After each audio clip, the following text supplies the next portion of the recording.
The Texas Workforce Commission is still working to stop what's become near billion-dollar theft from the state's unemployment fund. That fight's now causing long delays for out-of-work Texans. Our investigator Jody Barr found some of those delays happened after the TWC hired ID.me. That's an identity verification company that helps the state sort claimants from criminals. Your identity was verified. TWC has removed the identity verification hold on your claim. What's the date on that? April 30th, 2021. And each day since. Nothing. This is the my payment request for the last 6 weeks and how much I've been paid for the last 6 weeks. Zero. Damon Bonowitz waited 6 weeks for the TWC to unlock his unemployment benefits. After he used the identity verification firm ID.me, the agency hired to prove he wasn't filing a fraudulent claim. You did what you're supposed to do. I did exactly what I was supposed to do. Every step of the way. Since the pandemic started last March, cyber criminals have stolen nearly $1 billion in fraudulent unemployment claims from the TWC. Money the state will likely never get back. Last November, the TWC spent $1.7 million to pay ID.me to make sure the person filing a claim is actually that person. Takes 5 minutes.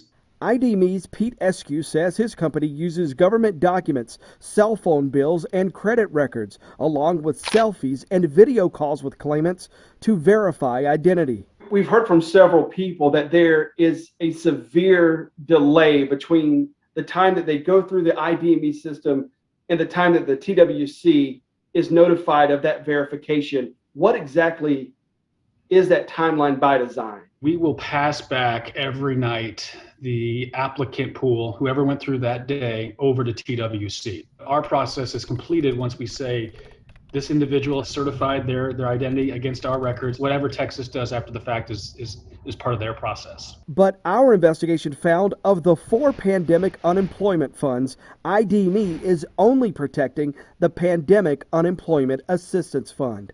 If ID.me is only monitoring verifying identities for the PUA, what else does the TWC have in place for these other unemployment pools? Well, we have our internal verifications that we've always had. Some basic fraud checks like mailing letters to claimants and employers telling both sides a claim has been filed. The agency says it has other security features in place, but would not detail those. It's not just we just added one piece of the puzzle. We're constantly looking at this and saying, how can we do better? So a lot of times, it's not just ID.me that's slowing them down. It's the typical case of filing for unemployment. Regardless of whether you use ID.me or not, it usually takes about a month to get from applying for benefits to actually getting approved for benefits. The problem is they want you to fill out all the forms for ID.me, upload your driver's license, 2 forms of ID, driver's license or social security card or W-2. I did all 3. The TWC stopped Tammy Coleman's benefits weeks ago after her account showed she'd collected $65,000 in unemployment. I drew $20,000 and they're saying $65,300.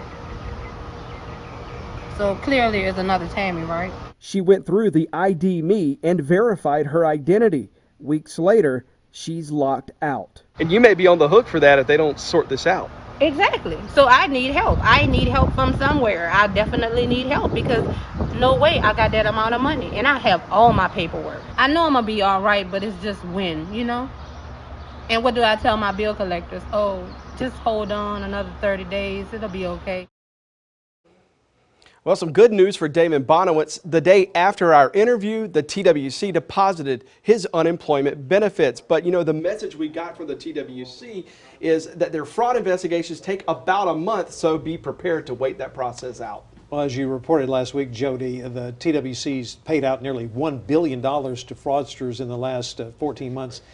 This isn't slowing down. It is not. You know, a lot of the identity theft financial experts that we talked to told us that the fraud attacks on the nation's unemployment system could top $1 trillion. $1 trillion by the end of the year. All right, Jody, we appreciate all your coverage on this. To catch up on his coverage and to leave us a tip about your own unemployment troubles, look for the workforce complaints section on our website, KXAN.com.